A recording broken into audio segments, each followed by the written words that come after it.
မေဘာတော့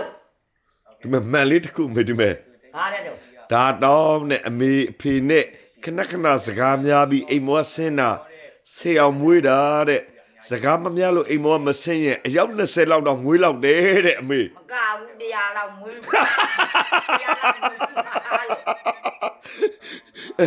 ဟုတ်တယ်လေဒီမှာအမေသားရလဲစားဖို့တောက်ဖို့လောက်ဖက်တည်ရ ဟုတ်တယ်လေ အဲ စားပါစီလားစားတာ ဟုတ်တယ်အမေအဖေနဲ့တကယ်ပြဿနာတက်ခဲ့လား တဲ့တဲ့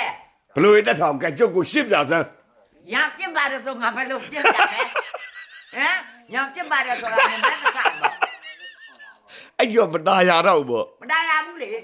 အမေပြောတော့ခုနှစ်ခါပဲရံဖြစ်တာနော် ပါကြရင်နားကြိုင်မှာဆိုတာဆုံးဖြတ်ထားပြီလား အဲ့တော့နေမေကျမေးစရာလေးရှိလို့မို့ တက်မေးမပြီးဘူးမေး မဟုတ်လေမေးဒီလောက်မေးရတာတမိဆယ်အောင်မွေးထားတာခုနှစ်ခါရံဖြစ်တဲ့အမေပြောမှုတယ်နော် ခုနခါစစ်ခါကောကန်ဖြစ်တယ်တကယ်ကိုဖြစ်တာ အဲ့တခါဖြစ်တခါကလေးမွေးတာလား အော်တခါပြစ်ပြီးနာတော့မွေးတာကဲ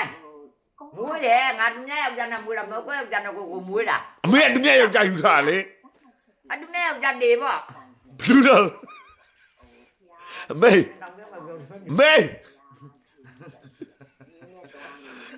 အရင်မိမနဲ့ကွဲပြီးလို့ကြာလို့ယူတာလားပိဋကကိုရှင်းအောင်ပြောပြလေဦး စကွန်နဲ့ကွာမီမာ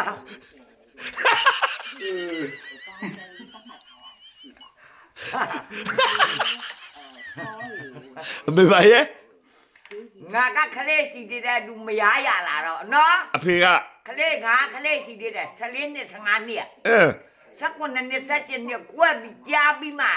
ရတာအဲ့ဒါဘာလို့ချင်တော့ ဘုပိဋကပြောတာလေ ပြိတ္တကပဲပြောနိုင်ငံကပဲပြောငါဂယုမဆိုင် အော်တရားဝင်ကွဲပြီးမှ အပြက်အသက်ရ15ရောက်လောက်ကြာနိုင်တယ်အကုန်ပြောတယ်ငါကြာတော့ နေမေချပြောမယ်ဟုတ်တာအမေပြောတော့ကြောဒီမဲ့ဘာရံရပြီး250ပေါင်းခဲ့တာယူပြီး250ပေါင်းခဲ့ပြီးတော့ကလေး10ယောက်မွေးတာဆိုကြအမေလွန်တာပေါ့ လွန်မေးဒီငါမွေးလို့အခုငါခိုင်းစားရတယ်လေခိုင်းရတဲ့လူတွေလည်းဒုနဲ့လေငါကတိကအောင်မလုပ်ဖို့ရအရေးကြီးတယ်အဓိကကငါရှားပွေတွေးရပြီမလို့တွေးရတယ်လို့ငါမအောင်မေ့ဘူး အော်ဒီမှာမန်ကပြောတာလေ အာ မကွဲမြတ်မကွဲအယောက်20တဲ့